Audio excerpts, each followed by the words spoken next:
Du champ de maïs au rayon des supermarchés. Découvrez comment les producteurs récoltent les meilleures matières premières, comment l'usine les transforme pas à pas, et comment naissent ces Doritos au fromage qui font craquer le monde entier. Restez concentrés car vous allez beaucoup découvrir.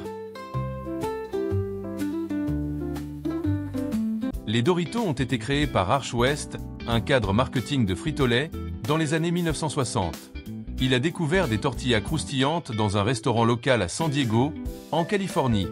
Profitant d'un excédent de tortillas de maïs, qui n'étaient pas utilisées car elles étaient cassées, ou ne répondaient pas aux normes pour être vendues, il a eu l'idée de les couper en triangles, de les frire, et de les assaisonner, créant ainsi les premiers Doritos. Le mot Dorito est en réalité dérivé du mot espagnol dorado, qui signifie petit morceau d'or. En 1988, Dorito était devenu le chip le plus vendu au monde, une tendance qui se poursuit aujourd'hui avec 10 saveurs différentes. Contrairement aux chips ordinaires faites de pommes de terre, les Doritos ont comme ingrédient de base la farine de maïs. Les épis de maïs sont soigneusement coupés des plantes. Il est important de faire cette coupe de manière nette pour éviter d'endommager les grains et s'assurer que l'épi reste intact. La capacité de récolte est de 140 tonnes par jour, ce qui permet d'approvisionner l'usine. Les tiges sont coupées juste au-dessus du sol, puis les épis sont retirés et projetés vers un conteneur. Une fois que le conteneur est plein, l'énorme tas est transféré dans un camion, qui se dirige directement à l'usine pour que le maïs puisse être traité. Le fournisseur nettoie les grains et les sèche sur des cribles vibrants pour enlever la poussière des grains et retirer les pierres et le sable.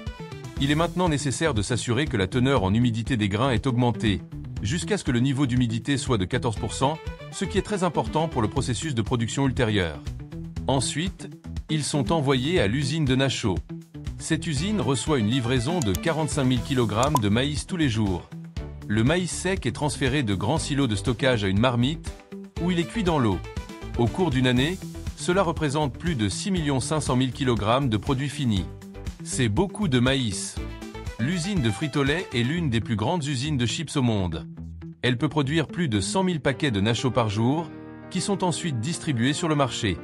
L'usine est divisée en 4 zones principales. Dans la zone de maïs, les produits de type tortilla, comme les Doritos, sont fabriqués. Au milieu se trouve un centre de distribution de 65 000 m². Ils produisent 70 000 sacs de Doritos par jour, ce qui représente environ 18 millions de sacs par an. La première chose qui attire l'attention à l'arrivée, ce sont les 2 silos, chacun avec une capacité de 120 tonnes, où sont stockés les grains de maïs. Avec leur contenu, l'usine peut produire 20 000 kg de Doritos. C'est la première étape pour faire un Dorito. Le maïs doit être cuit avant d'aller dans le réservoir de trempage. Il est d'abord cuit dans des chaudières avec des agitateurs, à une température proche du point d'ébullition, puis il voyage vers 18 réservoirs ouverts, où il est trempé pendant une demi-journée. Chaque chaudière contient environ 300 kg de maïs et 90 kg d'eau. Le grain de maïs est cuit jusqu'à 93 degrés Celsius pendant environ 4 minutes. Ensuite, il est laissé à tremper pendant 12 heures. Une fois cuit, il est transféré dans de grands réservoirs où il est trempé pendant la nuit pour ramollir les grains. Le maïs cuit reste là pendant 12 heures pour absorber plus d'eau. Le processus de trempage permet au maïs d'absorber l'humidité et aide également à retirer l'enveloppe du maïs, la coque extérieure du grain. Cette machine filtre l'eau pour que seul le maïs mou et hydraté reste. Lorsque la teneur en humidité atteint 45% et que les enveloppes sont molles et se détachent, un système de pompage envoie le maïs dans la laveuse. Avec des jets d'eau, les enveloppes qui se sont détachées sont éliminées. Le maïs voyage sur une bande transporteuse du tambour jusqu'au moulin.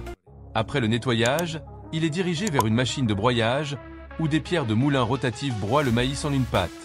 Cela pulvérise littéralement les grains de maïs entre 2 pierres, produisant une pâte molle de maïs. Pendant qu'il continue de broyer, de l'eau est ajoutée à la farine, créant ainsi une pâte de maïs avec la consistance appropriée. Dans la pâte, 3 choses sont vérifiées, la teneur en humidité, la température et la texture du broyage. La pâte sort du moulin à travers une buse étroite qui lui donne la forme d'une fine feuille. La pâte terminée est insérée entre 2 rouleaux de métal qui lui donnent la forme d'une bande. Le 3e rouleau a pour tâche de couper des nachos triangulaires individuels. Ensuite, la feuille passe par des rouleaux qui ont des matrices triangulaires à leur surface. La pâte passe entre ces 2 rouleaux, puis par la coupeuse, qui donne la forme caractéristique des Doritos. Comme un emporte-pièce à biscuits, les bords tranchants du rouleau traversent la pâte, laissant la pièce triangulaire parfaite. Cette machine peut couper 6000 chips individuels chaque minute, cela représente plus de 8 millions chaque 24 heures. Ceux-ci se retrouvent sur une bande transporteuse qui les emmène à l'étape suivante, le four. Bien que ce processus semble très organisé, il reste toujours un peu de pâte. Mais elle n'est pas gaspillée, elle est renvoyée directement dans les cuves de pâte pour recommencer. Il est temps de griller ces tortillas. Les triangles passent dans un four à 340 degrés Celsius. Cependant, ce n'est pas un four ordinaire, car il a 3 niveaux et une température de plusieurs centaines de degrés Celsius. Les nachos triangulaires y restent seulement quelques secondes pour leur donner la texture appropriée et éviter qu'ils ne sèchent et sceller l'humidité, ce qui permet la formation des caractéristiques bulles dans les Doritos. Le four industriel scelle la surface externe, ce qui retient l'humidité et fait former des bulles à la pâte. C'est ce qui donne aux Doritos leur croustillant. Il ne passe que 16 secondes à l'intérieur, mais c'est suffisamment de temps pour sécher la pâte, jusqu'à un point où elle ne se casse pas lors de la manipulation. La chaleur piège de minuscules poches d'humidité dans la pâte, créant de petites bulles. C'est ce qui donne aux Doritos leur texture irrégulière caractéristique. Ensuite, l'équipement refroidit les tortillas sur une série de bandes transporteuses et les envoie à la friteuse.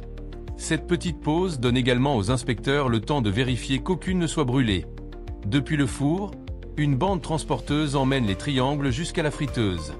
L'huile est à 182 degrés Celsius et les nachos ne mettent que 55 secondes à frire. C'est ici que les nachos acquièrent la couleur et la texture croustillante appropriée. Les bulles d'un Dorito fini sont en réalité des poches d'air piégées dans la puce qui se créent pendant le processus de friture. Ensuite, une bande transporteuse à mailles les sort. Lorsqu'ils sortent, l'huile restante retourne dans la friteuse. En utilisant des transporteurs vibrants, les Doritos sont maintenant transportés vers un tambour spécial, où ils sont mélangés avec les épices et les ingrédients appropriés. À l'étape suivante, une vis sans fin introduit l'assaisonnement pour nachos dans un tambour. D'énormes sacs du mélange sont ajoutés au sommet de la machine. Ils chargent un mélange secret de cheddar, de parmesan et d'épices dans une trémie pour être transportés vers le tambour. Les ingrédients principaux sont plusieurs fromages, des épices, des exhausteurs de goût comme le glutamate monosodique et des conservateurs pour prolonger la durée de conservation du produit. Des buses vaporisent les nachos avec de l'huile de colza pour que la surface soit plus adhésive et que l'assaisonnement colle. Cela peut sembler intimidant, mais ce tambour géant répartit uniformément l'assaisonnement. Et tandis que les délicats chips voyagent dans le tambour, ils agissent comme des amortisseurs, évitant qu'ils ne se cassent les uns contre les autres. Les Doritos assaisonnés entreprennent un long voyage le long de 30 mètres de bande transporteuse pour s'assurer qu'ils soient complètement refroidis avant d'être emballés. Un produit de 4 milliards de dollars par an. Une fois qu'ils sortent du tambour, les nachos voyagent vers le département d'emballage. Des trémies les guident vers les différentes machines d'emballage. Le dispositif d'emballage représente une chorégraphie technique à son apogée. Chaque machine compte 14 balances en forme de cube. Les Doritos sont mis en position. Ensuite, ils descendent dans la machine de mesure, où une série de cuillères pèse avec précision un sac de Doritos. Lorsqu'il y en a assez pour un paquet, un volet s'ouvre. Les nachos tombent, et en même temps une machine donne forme à une bande d'aluminium et de plastique pour la transformer en un sac. Les nachos tombent dans le sac. Immédiatement, celui-ci est fermé et coupé par thermosellage, tandis que la partie inférieure du sac suivant est fermée. La machine d'ensachage introduit de l'azote et la ferme avec un scellage hermétique. Cela retire l'oxygène pour qu'il ne se gâte pas, assurant que les Doritos restent frais pendant longtemps et crée un sac d'air qui sert de coussin pour qu'il ne se casse pas. Chaque grand sac de Doritos contient environ 100 chips. Une opératrice s'assure qu'il y a 8 sacs dans chaque boîte. Cette usine peut fabriquer et emballer 70 000 sacs de Doritos chaque jour. Cela représente plus de 18 millions par an. Si vous voulez savoir plus comment sont fabriqués les produits, abonnez-vous et likez la vidéo. N'oubliez pas d'activer les notifications pour continuer à apprendre. Salutations! Voici s'affiche à votre gauche une vidéo encore plus intéressante. J'étais moi-même hypnotisé en la faisant pour toi. Clique dessus maintenant et rejoins-moi.